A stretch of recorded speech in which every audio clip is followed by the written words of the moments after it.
Hello. I do apologize for the glare on these glasses, but I'm just trying to protect my eyeballs. Today, my daughter turned 19. You guys, that's wild. How do I have a 19-year-old? So, she was born at 2:48 in about 26 minutes. I just looked at the clock. It's 2:22. It's an angel number.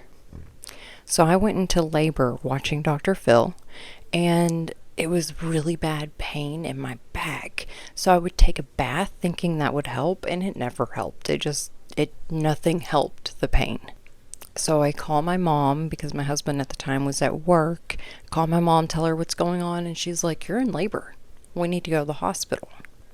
So we call my husband. He comes and gets me. We have to go to a hospital that's about 30 minutes away.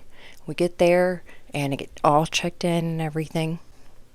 And she was breech. She was sunny side up and breech, which all three of my children were. So I ended up having an emergency C-section. I actually went to the hospital on May 29th. I went on May 28th and May 29th because I remember the Final Four basketball thing had just ended, I believe. And I was really into the Mavericks back then. So I was in labor for about 2.5 hours, active labor, but I was having contractions on all that. For 42 hours, I believe. So I thought she was going to be a May baby. She ended up being a June baby. Her actual birth date was supposed to be, or my due date was June 6, 2006. And I was like so dead set on not having her on that day because that was 666. So I'm in active labor for 2.5 hours, and then the doctor finally shows up. After me being in there for 2 days already, family members were sleeping on the floor in the lobby.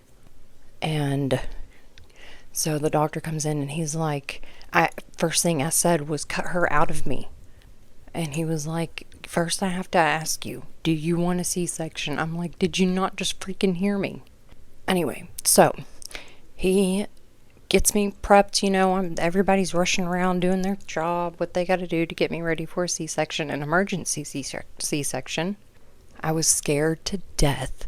You guys, I might have to make a part 2. But, okay, so I'm being wheeled all over the place, and stay tuned for part 2.